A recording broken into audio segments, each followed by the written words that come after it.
ድንኳን አንጥልም አይደለ? ድንኳን አንጥል። ድንኳን ለመጣል የተዘጋጃችሁ ካላችሁ ድንኳን አንጥል።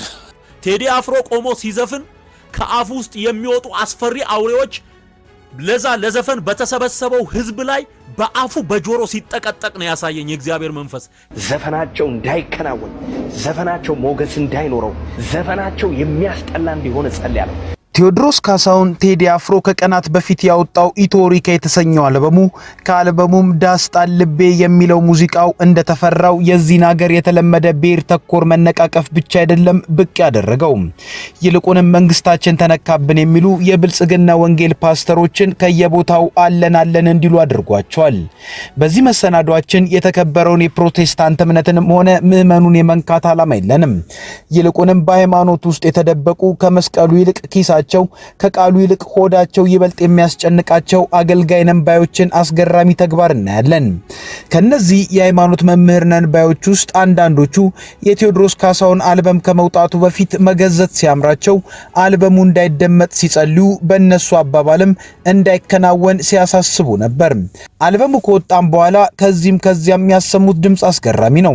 ሁኔታቸውን ላየ በኢትዮጵያ ምድር ዘፈን መዘፈን የተጀመረው ሚያዝያ 8 ቀን 2018 ዓመተ ምህረት ከ8 ሰዓት ጀምሮ ይመስላል። የኢትዮጵያ ችግርም ዘፈን ከዘፋኝም ቴዎድሮስ ካሳሁን ቴዲ አፍሮን የሚመስለው። እኚህ አገልጋይ ነንባዮች በዚህች ኢትዮጵያ ሀገር ዜጎች በማንነታቸው በሃይማኖታቸው እየተመረጡ ሲገደሉ፣ ከመኖሪያ ቀያቸው ሲፈናቀሉ የሚገዝቱት ኃይል የለም። የሚነቅፉት ፖለቲከኛና መንግስትም የለም። ህዝብ በኑሮ ውድነት ሲሰቃይ መንግስትን ብቅ ብለው ለዚህ ህዝብ አንድ ነገርን አድርግ አይሉም። በአገሪቱ የተለያዩ ቦታዎች እንደ ወረርሽኝ ጦርነቶች ተካሂደው የንጹሃን ህይወት ሲቀጠፍ፣ ዜጎች ህይወታቸው ሲመሰቃቀል አንተም ተው ሲሉ አይደመጡም። ጭራሽ ከመንግስት ጋር ሲያጫፍሩና ጦርነትን ሲያዋድዱና ሲያዋልዱ ይታያሉ እንጂ። የሰሜኑ ጦርነት ሊነሳ አካባቢ ለዚህ መንግስት ያስቸገረው በሰሜን ያለ ዘንዶ ነው፣ እሱም ሲገደል አየው እያሉ ትንቢት የቃጣቸዋሉ። የተለያዩ መድረካቸው የመንግስትን የእድሜ ቆይታ መተንበይ ዋና ስራቸው እስኪመስል መንፈስ ቅዱስ አንድ ሆኖ ሳለ ለአንዱ ፓስተር የመንግስትን እድሜ 30 ዓመት ነው ሲለው፣ ሌላኛው ደግሞ 10 ዓመት ነው ተብያለው እያሉ እንደልባቸው ሲተነብዩ ሀገሪቱ ለገባችበት አደገኛ ረመጥ ከአንደበታቸው መፍትሄና ሃይማኖታዊ ተግሳጽ ሳይደመጥ አሁን የሀገሪቱ ብሔራዊ የደህንነት ችግር የዘፈን አልበም ነው ብለው መጡ። ቀጥሎ የምናሳያችሁ አገልጋይ ዘላለም ጌታቸው ይባላል። ከዚህ ቀደም ከየት ያመጣው የሥነ መለኮት አስተምሮ እንደሆነ ሳይታወቅ ለዚህ መሰናዶ የማይመጥን ንግግርን በፈጣሪ ላይ አድርጓል። አሁን ደግሞ ተከታዮቹን በሚያስተምርበት መድረክ ላይ ሐሙስ ስለወጣው የቴዎድሮስ ካሳሁን ቴዲ አፍሮ አልበም ትችት ለማቅረብ ሲል ህዝብን ሐሳብ የለሽ ማህበረሰብ ሲል በመስደብ ይጀምራል። ከሐሙስ ጀምሮ ሚዲያው ምናምኑን ጫጫጫጫጫ ይላል እና አይቼ ነው ትምህርቱን የጀመርኩት። እቺ 3 ቀን የምትለቀቀዋን ያረኩት ጫጫታ አይቼ ምን አይነት የሐሳብ ዓለም የሌለው ማህበረሰብ።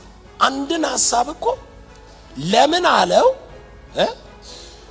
ምን አይነት እይታ ስላለው አለው፣ ከዛ ቀጥሎ ምን ሊል ፈልጎና ይሄ ሐሳብ ምን ውጤት እንዲያመጣ ፈልጎ አለው ማለት አለበት እኮ። እኛ ዘፈን ወይን ሙዚቃ ኃጢያት ነው ወይንስ ጽድቅ ነው የሚል ክርክርን እዚህ ጋር የማንሳት ዓላማ የለንም። ነገር ግን ህዝብ እንደ ህዝብ ሀገርህ እየሞተች ነውና እሷንም ባንዲራንም ማንሳ፣ ህይወታቸው በመፈናቀል ምክንያት የተመሰቃቀለባቸው ሰዎች እንባዬ ያዙ አይደለም ሐዘናችሁ የኔም ሐዘን ነው የሚል ዘፈንን መስማት ህዝብን ሐሳብ የለሽ አያስብልም። ሲሆን የሥራ የሱ ነበር መሆን የነበረበት።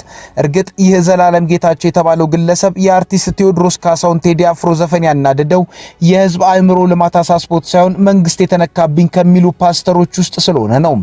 ለዚህም ከዘመኑ ፖለቲከኞች የጎረሳት ሳያላምጥ የሚዋጣት የድሮ ስርዓት ናፋቂ የምትለው ንግግሩ ምስክር ናት። አንደኛ ሰውየው ካለበት ነው ቆሞ የሚገጥመው። ካለበት ማለት ለምሳሌ የሆነ የድሮ ኢትዮጵያ ናፋቂ ከሆነ ሰውየው ከዛ ቆሞ ነው የሚዘፍነው። የፊት ኢትዮጵያ ናፋቂ ከሆነ ደግሞ ከፊት ኢትዮጵያ ቆሞ ነው ሚዘፍነው። የፊት ኢትዮጵያን አይቶ ሚዘፍን ሰው ካለ ወይ ሚገጥም ሰው ካለ እርግጠኛ ነኝ በታሪክ የሚመኩት አይወዱትም። ኢትዮጵያ ታላቅ ነው ሚሉት አይወዱትም። የፊት ኢትዮጵያን የሚያይ ሰው የኋላ ኢትዮጵያ የሚያይ ደግሞ አሁን ባለው ደስ አይለው። ይህ አገልጋይ የድሮ ስርዓት ናፋቂ የምትለዋን ቃል በቀጥታ ላለመናገር እዚህ ቆመህ እዛ ቆመህ ለማለት ቢጥርም ከሃይማኖት ይልቅ የፈለገው ፖለቲካ መሆኑ ታውቆበታል። ይቀጥልና ዳሳን ጥለም ሟርተኛም አይደለንም ይላል። እና ለማንኛውም እኛ ሟርታና ምንም ፊውቸር ነው የምናየው። ፊውቸር ስናይ ታላቅ አገር ይኖረናል። የእውነቴን ነው ማወራው። ታላቅ አገር ይኖረናል። ድንኳን አንጥልም አይደለ? ድንኳን አንጥል። ድንኳን ለመጣል የተዘጋጃችሁ ካላችሁ ድንኳን አንጥል። ለዚህ ሰው አሁን ላይ በአገሪቱ እየሆነ ላለው የዜጎች መፈናቀል፣ በማንነት ተለይቶ መገደልና መፈናቀል ዳስ መጣል ወይንም ማዘን ገና ያልሆነ ነገር እንደሆነ አድርጎ እንደማሰብና እንደማሟረት ነው። የመንግስት የተነካብኝ አገልጋዮች መጨረሻም በዚህ ደረጃ ሚዛንን መሳት ነው። ቀጣዩ ሰባኪ ደግሞ ነገሩን በደንብ አድርጎ ፖለቲካዊ ጡዘት በመስጠት የድምፃዊ ቴዎድሮስ ካሳሁን ሙዚቃን አንተ ብቻ ነህ የኢትዮጵያ መስራች፣ አንተ ብቻ ነህ የአዲስ አበባ ባለቤት በማለት ግጭት ቀስቃሽ ነው ይላል። ሰሞኑን አየሩ ላይ ያለ አንተ ብቻ ነህ የኢትዮጵያ መስራች፣ አንተ ብቻ ነህ የኢትዮጵያ ባለቤት፣ አንተ ብቻ ነህ አዲስ አበባ ባለቤት የሚያሰኝ የተበዳይነት ስሜት ትውልድ ውስጥ እንዲገባ የሚያደርግ አመፅን በልብ ላይ የሚያስቀምጥ ሳይገፋ የተገፋ እንዲመስለው የሚያደርግ አንዱ ወዳጅ አንዱን ጠላት የሚያደርግ እንዲህ አይነት በንግግር የሰውን ልብ ተቆጣጥሯል። ይህ የሚያሳየውም አንዱ የድሮ ስርዓት ናፋቂ፣ ሌላው ደግሞ ሀገሪቱ የኔ ብቻ ነች ብሏል እያለ መልከ ብዙ ክስን የሚያቀርቡትም የመንግስት የተነካዎቹ አገልጋዮች ሁነኛ መገለጫ ሆኗል። ከኢትዮጵያ ኦርቶዶክስ ተዋሕዶ ቤተክርስቲያን ወጥቶ ዋና ስራውም እቺኑ የኢትዮጵያ ኦርቶዶክስ ተዋሕዶ ቤተክርስቲያንን መስደብ የሆነው ትዝታው ሳሙኤልም ሰሞኑን ፊልድ ቀይሮ ቴዎድሮስ ካሳሁንን ቴዲ አፍሮን ዋና መዳረሻው አድርጎታል። እርግጥ ይህን ሰው ከቁም ነገር መቁጠር ቢከብድም አንድ የተናገራት ነገር ግን ትንሽ ትኩረትን ትስባለች። ቴዲ አፍሮ ሲዘፍን ከአንደበቱ አጋንንት ሲወጣ ተመልክቻለሁ የሚለው ቴዲ አፍሮ ቆሞ ሲዘፍን ከአፉ ውስጥ የሚወጡ አስፈሪ አውሬዎች ለዘፈን በተሰበሰበው ህዝብ ላይ በአፉ በጆሮ ሲጠቀጠቅ ነው ያሳየኝ የእግዚአብሔር መንፈስ። ሕያው እግዚአብሔር ምስክሬ ነው። እግዚአብሔር ምስክሬ ነው። ከሱ የሚወጣው ስፒሪት አስፈሪ ፊት ባላቸው አራዊት የተሰበሰበው የሚዘለው ህዝብ ውስጥ በአይኑ በጆሮ በአፉ ሲገባበት ነው ያየው። ለትዝታው እዚህ ሀገር ከሰው አንደበት የወጣ አጋንንት ቴዲ አፍሮ ለመስፈን አንደበቱ ሲከፈት ነው የሚታየው። ለዚህች ሀገር ብዙ ጣጣ ያመጣ የፖለቲከኞችና አስተዳዳሪዎች ዘርና ሃይማኖት ተኮር ማንቋሸሾች ለትዝታው ማርና ወተት ከአንደበታቸው እንደመዝነብ ነው። የሆነ ሆኖ እነዚህ የመንግስት የተነካብኝ አገልጋዮች ያውኑ ድርጊታቸውም ሆነ የቀደመ ሁኔታቸው አንድ ነገርን ያሳየናል። እርሱም የመንግስት ምላሽ የታከለበት ነው። የሃይማኖትና መንግስት መለያየት ጉዳይ አሳሳቢ ሁኔታ ውስጥ መውደቁ ለዚህም ማሳያለን። በቅርቡ በተከበረው የትንሳኤ በዓል ዕለት በአዲስ አበባ ስቴዲየም ቀዳማዊ እመቤት ዝናሽ ታያቸው ዝማሬ ያቀረቡበት መርሃ ግብር ተካሂዶ ነበር። በዚህ መድረክ ላይም ይህ መልእክት ተላልፏል። ዛሬ ምንም ልንሸማቀቅ አይገባንም። የኢትዮጵያ ቤተክርስቲያን ልጆች እግዚአብሔር የቤተክርስቲያንን ማህፀን አለምልሞ የተወለዱ ልጆቿ ዛሬ በአደባባይ ምድሪቱን ይመራሉ፣ ያስተዳድራሉ። አንሸማቀቅም፣ አናፍርም። የኛ ልጆች ናቸው። ዛሬ አዋጅ ከሚወጣባቸው መስተዳድሮች ቤተ መንግስቶች ዝማሬ እየፈለቀ ነው። እንግዲህ ቀዳማዊት እመቤት ዝናሽ ታያቸው በተገኙበት የተነገረው ነገር መንግስት የአንድ ሃይማኖት ውግንና አለው ለማለት የሚዳዳው ነገር ነው። እርግጥ ቀዳማዊት እመቤቷ በስፍራ የተገኙት እንደ አማኝነታቸው ነው።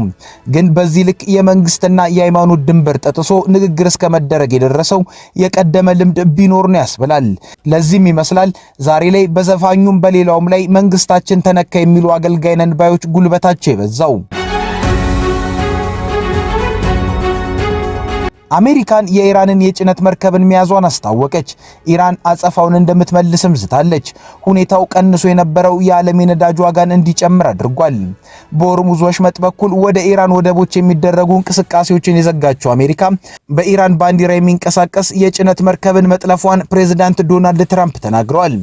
ፕሬዝዳንቱ በትሩዝ ሶሻል ማህበራዊ ሚዲያ ገጻቸው እንዳስታወቁት ቱስካ የተሰኘው መርከብ የተያዘው ጉዞን እንዲያቆም በአሜሪካ ባህር ኃይል የተሰጠውን ማስጠንቀቂያ ባለማክበሩ ነው። ኢራን የአሜሪካ እርምጃ የተኩስ አቁም ጥሰት እንደሆነ የገለጸች ሲሆን በትጥቅ የታገዘ የባህር ላይ ውንብድና ስትል ለጠራቸው ለዚህ ድርጊት አጸፋውን እንደምትመልስ ዝታለች። እርምጃው እንደተወሰደ የተገለጸው ምክትል ፕሬዝዳንት ጄዲ ቫንስ ከኢራን ጋር የሚደረገውን ጦርነት ለመቋጨት ፓኪስታን ውስጥ በሚካሄደው ሁለተኛው ዙር ድርድር ላይ የአሜሪካንን ልዑክ እንደሚመሩ ዋይት ሃውስ ካረጋገጠ በኋላ ነው። እስካሁን ኢራን በድርድሩ የመሳተፏን ነገር አላረጋገጠችም። የኢራን መንግስት መገናኛ ብዙሃን እንደገለጹት የሀገሪቱ ባለስልጣናት የአሜሪካ እገዳ በተጣለበት ሁኔታ ድርድር ውስጥ አንሳተፍም የሚል አቋም ይዘዋል። ትራምፕ መርከቡ መጠለፉን ባስታወቁበት ልጥፋቸው ዛሬ የኢራንን ባንዲራ ያነገበ 900 ጫማ የሚጠጋ ቁመት ያለውና ክብደቱ ከአውሮፕላን ተሸካሚ የጦር መርከብ ጋር የሚቀራረብ ቱስካ የተሰኘ መርከብ የጣልነውን የባህር ላይ እግድን ለማለፍ ሞክሯል፣ ጥሩም አልሄደላቸውም ሲሉ ጽፈዋል። አሜሪካ መርከቡ እንዲቆም ማስጠንቀቂያ ብትሰጥም እንዳልተቀበለው ገልጸዋል። ስለዚህም የባህር ኃይላችን ሞተሩ የሚገኝበት ክፍል ላይ በመምታት አቁሟቸዋል ሲሉ የተወሰደውን እርምጃ ተናግረዋል። ትራምፕ የኢራንን ባንዲራ የሚያውለበልብ መርከብ በዋሽንግተን ቁጥጥር ስር መዋሉን ካሳወቁ በኋላ ከትላንት ሰኞ ጠዋት ጀምሮ የዓለም የነዳጅ ዋጋ ጭማሪ አሳይቷል። ብሬንት ድፍድፍ ነዳጅ በ4.74 በመቶ በመጨመር 94 የአሜሪካን ዶላር ገብቷል። አሜሪካና እስራኤል በጥምረት ኢራን ላይ ጥቃት ከፈጸሙና ተኢራን 20 በመቶ የዓለም ነዳጅና ፈሳሽ የተፈጥሮ ጋዝ መጓጓዣን በመዝጋቷ ምክንያት የኃይል ገበያው ከፍተኛ ውጣ ውረዶችን አይቷል።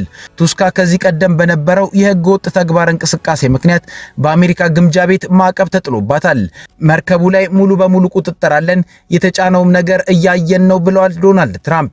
የኢራን ጦር ዋና መስሪያ ቤት ካታም አልአንቢያ ቃል አቀባይ ባወጡት መግለጫ አሜሪካ ከኢራን የንግድ መርከቦች አንዱ በኦማን ባህር ላይ እያለ ተኩስ በመክፈት የጉዞ ስርዓቱን በማጥፋትና መርከቡ ላይ በመውጣት የተኩስ አቁም ጥሰት ፈጽማለች ብለዋል።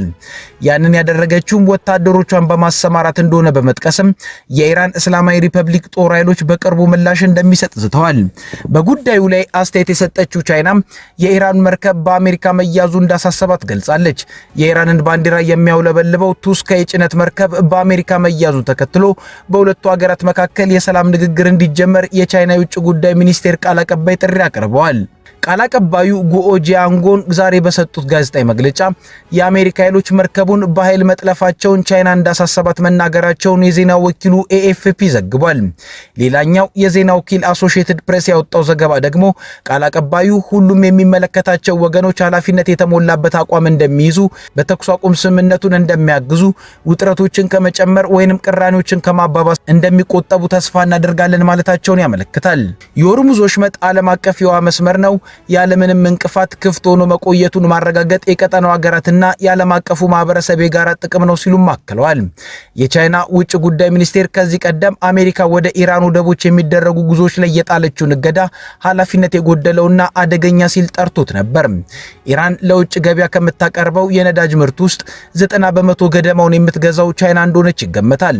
መረጃዎች እንደሚያሳዩት የአሜሪካ ጦር በሆርሙዝ ላይ እገዳውን ከጣለ ጊዜ ጀምሮ 27 መርከቦች ወደ ኢራን ወደብ እንዳይሄዱ ወይንም እንዲመለሱ አድርጓል።